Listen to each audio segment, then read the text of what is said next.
Hi, David Bassanese here, Chief Economist at BetaShares. Today's snapshot of my market trends report for the month of June. What we saw in May was a steadying in global equities after a pretty steep falls in April. So the MSCI All Country World Index down, returning negative 0.2%, so close to flat, after a negative return of 6.5% in April.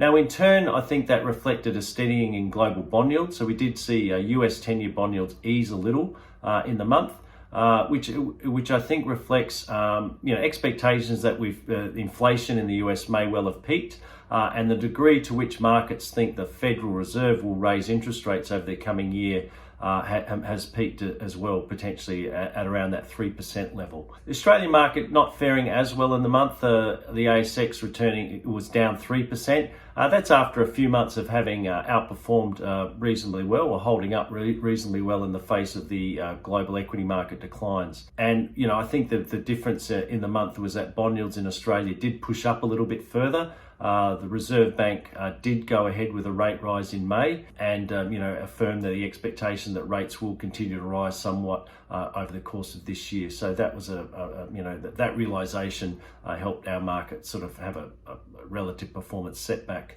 in the month. Look, going forward, the key issue now, is going to be how quickly US inflation falls. If we see a fall in inflation, it means that the US Federal Reserve, which has been talking about aggressively raising interest rates to slow the economy and keep a lid on inflation, won't need to be too aggressive. But if inflation doesn't fall very quickly, then the Fed, is going to be pretty hard line and slow that economy and potentially push it into a recession just to keep inflation in check. So the inflation outlook in the US is now critical to determine whether or not the US economy suffers a hard landing, in which case equities will fall, somewhat more than they've done already, or a soft landing, in which case equities are maybe already close to a bottom, given a 20% pullback in the S&P 500 so far this year at its recent low. Look, my base case is that inflation will moderate enough this year that the Fed will raise rates somewhat more in the next few months, but then potentially pause